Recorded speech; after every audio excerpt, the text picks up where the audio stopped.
በዛሬው ቀን እዚህ እንድገኝ ስለጋበዛችሁኝ በጣም አመሰግናለሁ። ትላንትና ነው የገባሁት። ስላገኘኋችሁ በጣም ደስ ብሎኛል። ኤልያስ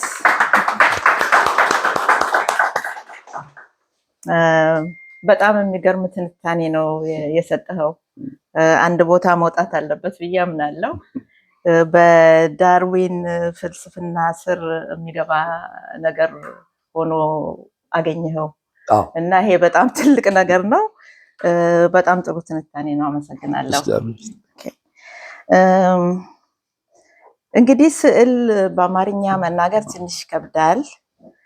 አንዳንድ ቃላትም ሙሉ ለሙሉ ወደ አማርኛ አልተተረጎሙም። አይሰማም ድምጼ? ኦኬ። ሙሉ ለሙሉ አልተተረጎሙም። ስለዚህ እየደበላለኩ ነው የማወራው እና ይሄንን እንትን ዝግጅት ሳስብ ከምን ልጀምር የሚለው ነገር ትንሽ አሳስቦኝ ነበረ። ምክንያቱም የተለያያችሁ ሰዎች ናችሁ።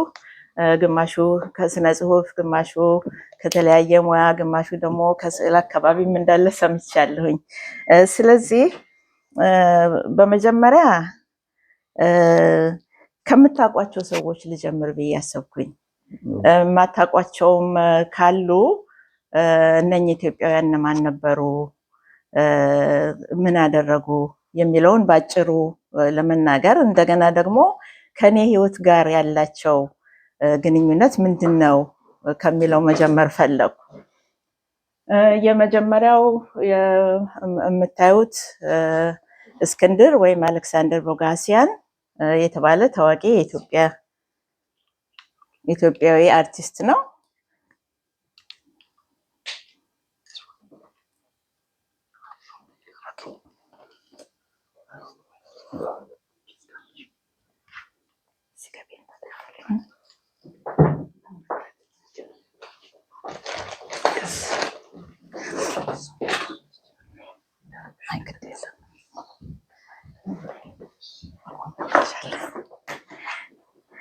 እና አሌክሳንደር ወይም እስክንድር ቦጋሲያን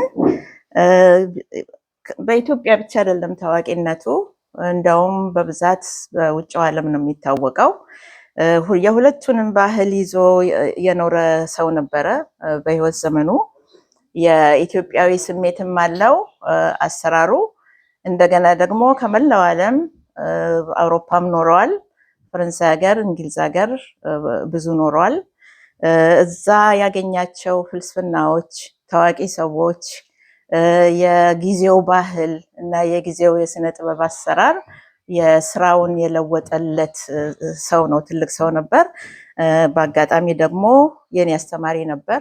ከዛ ደግሞ የተወሰኑ ስራዎች አንድ ላይ ሰርተናል። ስለሱ እናወራለን።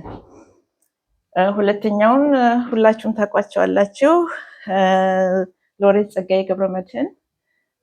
በጣም እድለኛ ነኝ እነኝን ሰዎች በማግኘቴ።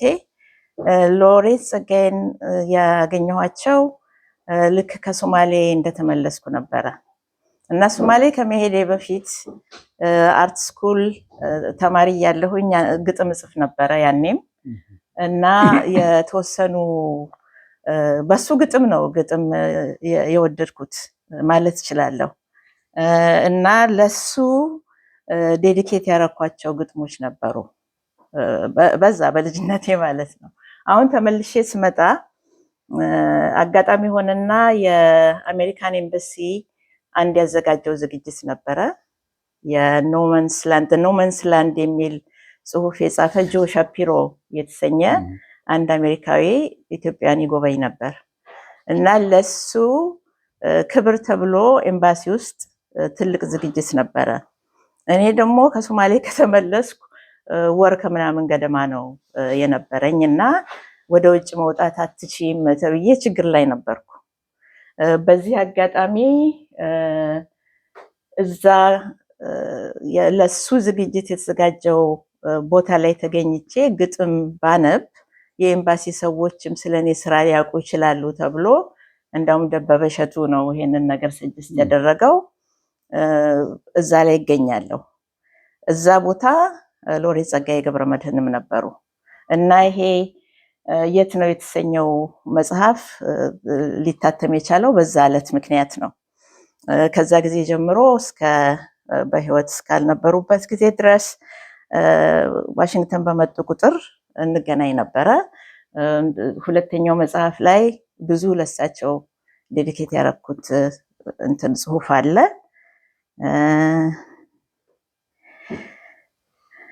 እኚህ ደግሞ ፕሮፌሰር አቢ ፎልድ ይባላሉ። ብዙዎቻችሁ ልጆቹ ልታቋቸው አትችሉም ይመስለኛል። እና በጣም ትልቅ ኢትዮጵያዊ ነበሩ። የዘር ፍልስፍና ምንድነው የሚለውን ነገር ሰፋ አድርገው የሚያስተውሉ እና የሚያስቡ ነበሩ። ምክንያቱም እናታቸውም አባታቸውም ኢትዮጵያውያን አይደሉም። ግን እናታቸውም አባታቸውም ኢትዮጵያ ኖረው ኢትዮጵያን አገልግለው ኢትዮጵያ ውስጥ ነው የሞቱት እና የተቀበሩት። እና የረቀቀ ስለሰው ዘር ምንነት በጣም የረቀቀ ፍልስፍና የነበራቸው ናቸው ፕሮፌሰር አቢ ፎልድ። እና እሳቸውን ያገኘኋቸው ዋሽንግተን ዲሲ መጥቼ ሃዋርድ ዩኒቨርሲቲ በገባሁ ጊዜ ነበረ።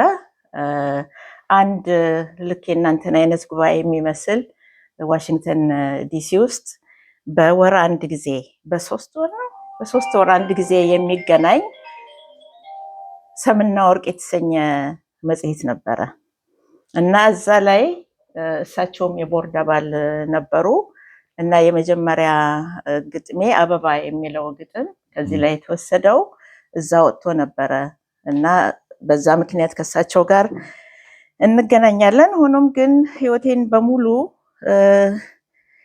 መሰረት ያደረገ ነገር እንድጥል ያደረጉኝ አንደኛው ሰው ፕሮፌሰር አቢ ፎልድ ናቸው።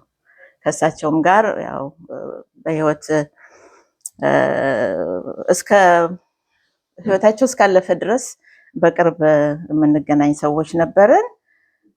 ፕሮፌሰር አቢ ፎልድ የሃዋርድ ዩኒቨርሲቲ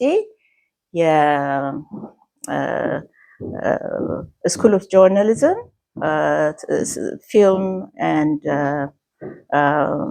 ቪዥዋል ስተዲስ ዲፓርትመንት መስራች እና እዛ እስከሚሞቱ ድረስ ከመሞታቸው ትንሽ ቀደም ብሎ ሪታየር እስከሚያደርጉ ድረስ ሃዋርድ ያስተማሩ ትልቅ ምሁር ናቸው። እኚህ አሜሪካዊ ናቸው። አፍሪካን አሜሪካን ሳም ጊሊያም ይባላሉ። በጣም ኢንተርናሽናሊ ታዋቂ ሰው ናቸው። እሳቸውንም ዋሽንግተን ዲሲ ተማሪ ልክ ከተመረቁ በኋላ ያገኘኋቸው ናቸው። ሳም ጊሊያም በ2022 ከዚህ ዓለም በሞት እስካለፉበት ጊዜ ድረስ እና ከተገናኘን ጀምሮ በጣም በቅርብ ብዙ ፍልስፍናችን ብዙ የስዕል አቅጣጫዎችን ካሳዩኝ ሰዎች መካከል አንዱ እሳቸው ነበሩ። ሳም ጊሊያም ይባላሉ። ኤተልበርት ሚለር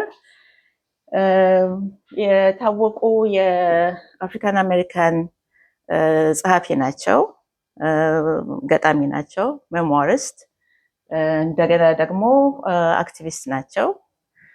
በ2020 መሰለኝ በ22 የአንደኛው ግጥማቸው የግራሚ ኖሚኒ ሆኖ ነበረ እና እሳቸውም የሃዋርድ ምሁር ነበሩ።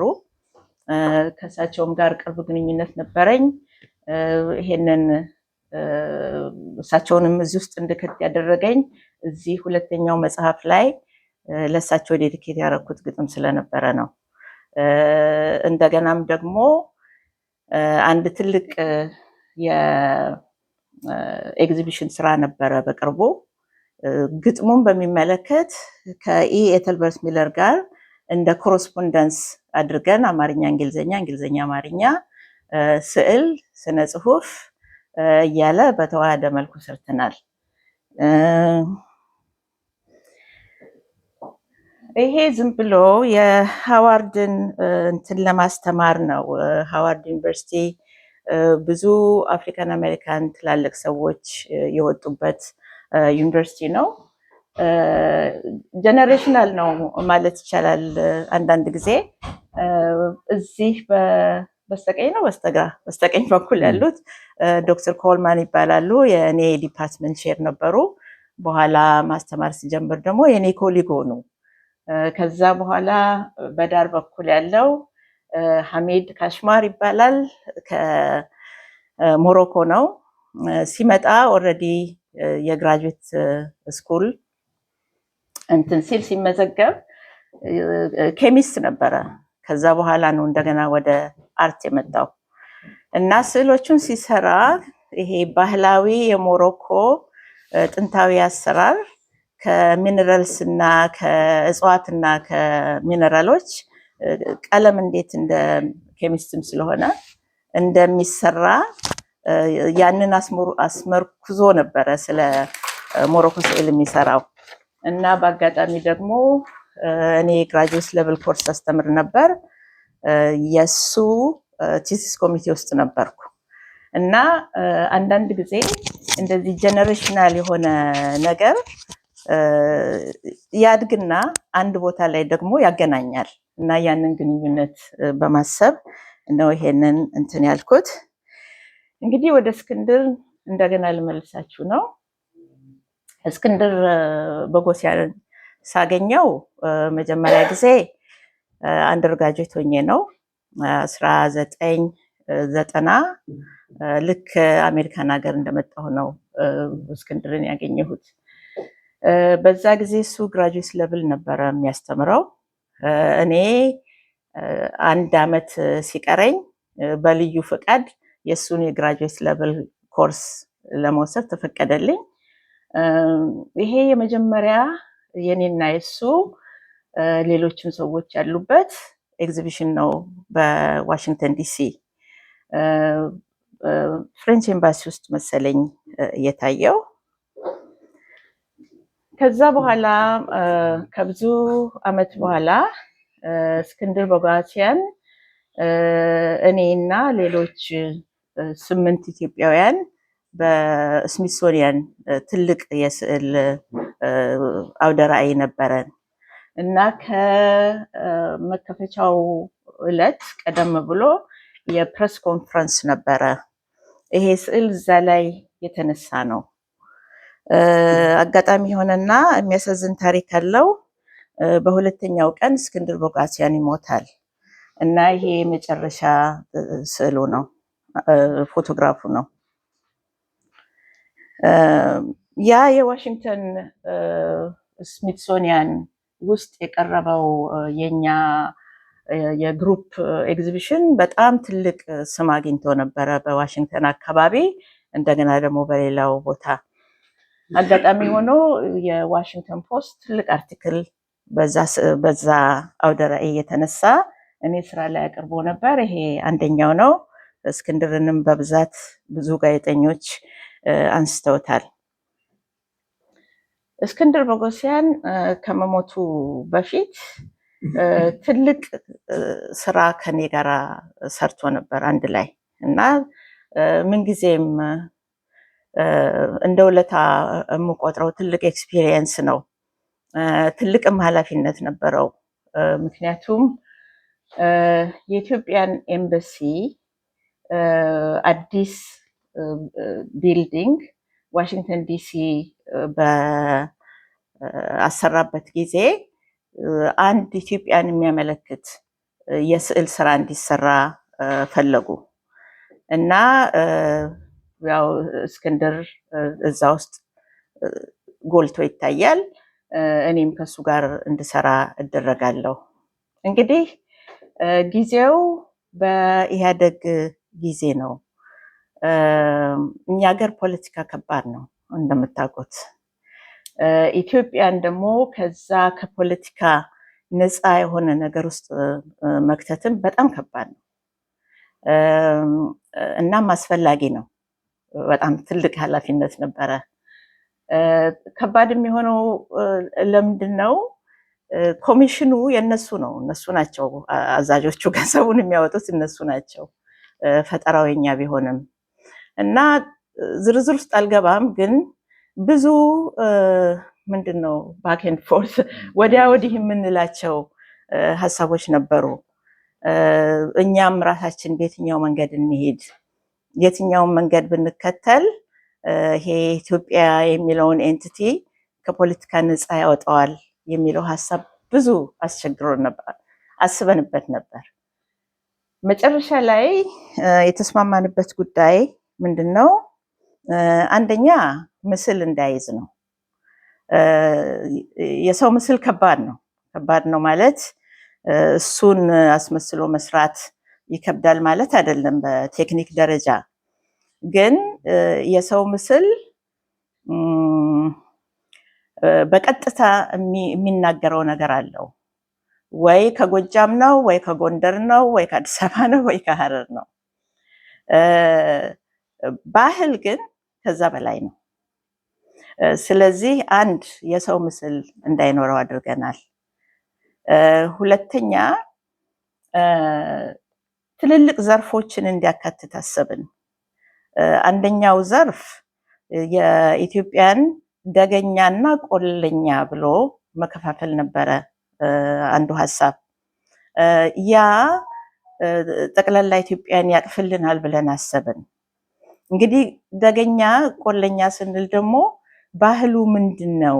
ያንን ነገር ሊያመለክት የሚችል የስዕል ምሳሌ የሚሆን ምንድን ነው ብለን ደግሞ ማሰብ ነበረብን። ስለዚህ የህዝቡ የዕለት ዕለት ኑሮ ውስጥ መግባት ነው የፈለግነው። ምን አይነት የስዕል ቁሳቁስ የመስሪያ ቁሳቁሶች አሏቸው፣ ይሄ አርቲፋክትስ የሚባለውም ጭምር ምን አይነት ባህላዊ የሙዚቃ መሳሪያዎች አሏቸው፣ ምን አይነት እንስሳት ይገኛሉ፣ ደጋ ውስጥ እና ቆላ ውስጥ ያለው ልዩነት ምንድን ነው? እንደገና ከዛ ደግሞ አልፈን ስፒሪቹዋል ይሄ መንፈሳዊነት የሚለውንም ደግሞ ነገር መያዝ ነበረብን። እንግዲህ መንፈሳዊነትም ሊጠብም ሊሰፋም ይችላል። ብዙ ጊዜ በጠባቡ ነው የምናስበው። ወይ ኢትዮጵያ የክርስቲያን ሀገር ናት፣ ወይ ደግሞ ኢትዮጵያ የእስላምና የክርስቲያን ሀገር ናት። ከዛ በላይ አንሄድም። ብዙ ጊዜ ግን ሰፋ ወዳለው መንገድ መሄድ መረጥን። የክርስትና ሲምቦሎች አሉት፣ የእስልምና ሲምቦሎች አሉት፣ የሸክና ሁሴን፣ የጁዳይዝም፣ እነኛን ሁሉ ነገሮች አንድ 5-6 የሚሆኑ ሲምቦሎች ለማካተት ሞከርን። እነኚህ እንግዲህ ሲቀርቡ እንዴት ነው የቀረቡት? ትንሽ ዘመናዊነት እንዲኖራቸው አድርገን ነው የሰራ ነው። ትልቅ ስዕል ስለሆነ በነገራችን ላይ 60 ፊት የጎን ርዝመት አለው እና 9 ፊት ቁመት አለው። በጣም ትልቅ ነው። የተሰራው ደግሞ የአምቦ ግራናይት ላይ ነው እና ገና አርኪቴክቶቹ ብሉፕሪንቱን ሲሰሩ ነው እኛም አብረን ስራውን የጀመርነው። ከኢንጂነሮቹ ጋር ከአርኪቴክቶቹ ጋር ብዙ ልውውጥ ማድረግ ነበረብን። ያለንበት ሀገር እንግዲህ የሰለጠነ ሀገር ነው። የስዕል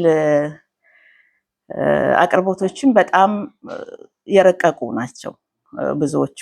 ስለዚህ የኢትዮጵያዊነት መንፈስ ይዞ ግን የዘመናዊነትን ነገር ደግሞ አብሮ እንዲያቅፍ ምን ማድረግ አለብን የሚለው ነገር ደግሞ ሌላ ሀሳብ ነበረ እና ቅድም ያልኳችሁ የተለያዩ እዚህ ላይ ኔጌቲቭ ፖዘቲቭ ሆነው የሚታዩ ቅርጾች አሉ። ከታዋቂ ሞኒመንታል የሆኑ አርኪቴክቸሮች ጀምሮ ከነ ያሃ እንደገና ደግሞ ላሊበላ ውስጥ ያሉ የጁዳይዝም መስቀል፣ እዚህ ደግሞ የደገኛውና ቆለኛውን የሚያመለክት የአኒማል እንትንም አለ እና በዛ መሰረት ከፖለቲካ ነፃ የሆነ ነገር ግን ዘመን ሊሻገር የሚችል ነገር ነው የፈለግነው። እና ተሳካልን። ያ ባይሆን ኖሮ ይሄ ዋሽንግተን ውስጥ ያለው ኔክሰስ ነው የሚባለው የስዕል ስራ የአንድ ዘመን ስራ ሆኖ ይቀር ነበረ እና እንደ ትልቅ አቺቭመንት ነው የምናየው። እንግዲህ ይሄ በ2000 አልቆ በ2003 ነበር የስሚትሶኒያን የስዕል ኤግዚቢሽን የነበረው። እንደነገርኳችሁ በሶስተኛው ቀን እስክንድር ቦጋሲያን ያርፋል በድንገት። በ2003 ይሄንን ስዕል ለሱ ዴዲኬት አድርጋለሁ እና ህይወቱ ብቻ ሳይሆን ሞቱም አዲስ ነገር ውስጥ አስገባኝ ብዬ አስባለሁ። ምክንያቱም እሱን እያሰብኩ ስሰራ እኛ የሱ በጣም የተወሳሰቡ ነገሮች የነበሩበት ብዙ ፍልስፍናዎች የሚያቀፍ ብዙ የስዕል አቅጣጫዎች የሚናገር ነበረ እና ዘመንን እንዴት ነው የምናየው፣ ጊዜ ምንድን ነው ወደሚለውም ደግሞ ፍልስፍና ውስጥ ትንሽ እንዳስብ አድርጎኛል። ይሄ ፈረንጆቹ ሊኒየር ታይም የሚሉት ነው ወይንስ ደግሞ ሌላ አለ? ሳይኮሎጂካል ታይም አለ። ታይም ይደራረባል፣ ጊዜ ዘመን ይደራረባል። ከተደራረቡ ደግሞ እንዴት ነው አንዱን በአንዱ የምናየው የሚለውም ነገር በስዕል መንፈስ ስታስቡት አንድ ሌላ መታሰብ ያለበት ነገር ነበረ። በዛ ምክንያት አዲሱ ነገር ምን ሆኖ ተገኘ? የምሰራበትን ቁሳቁስ መለየት ማለት እንግዲህ ፔይንቲንግ ከሆነ በአብዛኛው ካንቫስ ላይ ወይ ቦርድ ላይ ወረቀት ላይ ምናምን ሊሰራ ይችላል። ሁለት ዳይሜንሽን ሁለት ጎንዮሽ የምንለው አይነት ስራ። ቅርጽ ከሆነ ደግሞ በዙሪያው ያው ተሽከርክራችሁ የምታዩት ማቴሪያሉ ደግሞ የተለየ ዝግ የሆነ ሊሆንም ይችላል እና ያንን የጊዜ የሚለውን ሀሳብ በእንግሊዝኛ ልናገረው እና ትራንስፓረንሲ የሚለውን ነገር በምን ማቴሪያል ማግኘት እችላለሁ የሚለው ነገር አንዱ ሆነ። ሁለተኛው ደግሞ በኋላም በብዛት እየሰራሁበት የመጣሁት ቋንቋ፣ በተለይ ደግሞ የቅኔ ቋንቋ በጣም ምስጢራዊ ነው እና በአንድ ቃል ሁለት ሀሳቦችን መግለጽ ሲቻል ግን ያ ቃል ከላይ የወረዱ ሁለት የተለያዩ ሀሳቦችንም እኩል ማስተናገድ አለበት እና ይሄ በጣም ትልቅ ትራንስፓረንሲ ነው እና በዚህ ሁሉ ነገር የተነሳ ይሄ ሲልቨር ሜሽ ምንድን ነው የሚባለው የስክሪን የቢልዲንግ የህንፃ ስራ ላይ የሚውል እሱን አይነት ማቴሪያል መጠቀም ጀመርኩ። እንግዲህ ምሳሌ የሌለው ነገር ነው። በምን አይነት ቀለም ነው የምሰራው፣ ምን አይነት ማቴሪያል ነው፣ ምን አይነት ቴክኒክ ነው፣ ስንት ጊዜ ይፈጃል፣ ስንት ጊዜ ይቆያል፣ ያ ሁሉ መታሰብ ነበረበት። ይሄ ትልቅ ኢንስቶሌሽን ነው። ከጣራ ጀምሮ እታች መሬት ድረስ ነው የሚደርሰው። ፍሎ ኦፍ ታይም ነው የሚለው ለእስክንድር ነው ዴዲኬትድ የሆነው። ኦኬ አሁን ደግሞ ወደ ኤተልበርት ልውሰዳችሁ። ኤተልበርት ሚለር ቅድም እንደተነጋገርነው እሱ እንዳውም በቀጥታ እኔን ያገኘበት አጋጣሚ የዋሽንግተን ፖስት ላይ የወጣው የኔ ታሪክ ነበረ እንድንገናኝ ያደረገን። ከዛ በኋላ ፕሮጀክቶች መስራት ጀመርን። የመጀመሪያው ፕሮጀክት ከ15 ዓመት በፊት አንድ ትልቅ ኤግዚቢሽን የኤግዚቢሽን ፕሮጀክት ዲሲ ውስጥ ነበረ እና ሀሳቡ ምንድነው 10 ቪዥዋል አርቲስቶች እና 10 ገጣሚዎች ሀሳባቸውን እየተለዋወጡ የሚወያዩበት ኤግዚቢሽን እንዲሆን ነበረ እና አጋጣሚ ሆኖ ከዋሽንግተን ዲሲ እኔና ኤተልበርት ሚለር እንገናኛለን። ሰው ማለት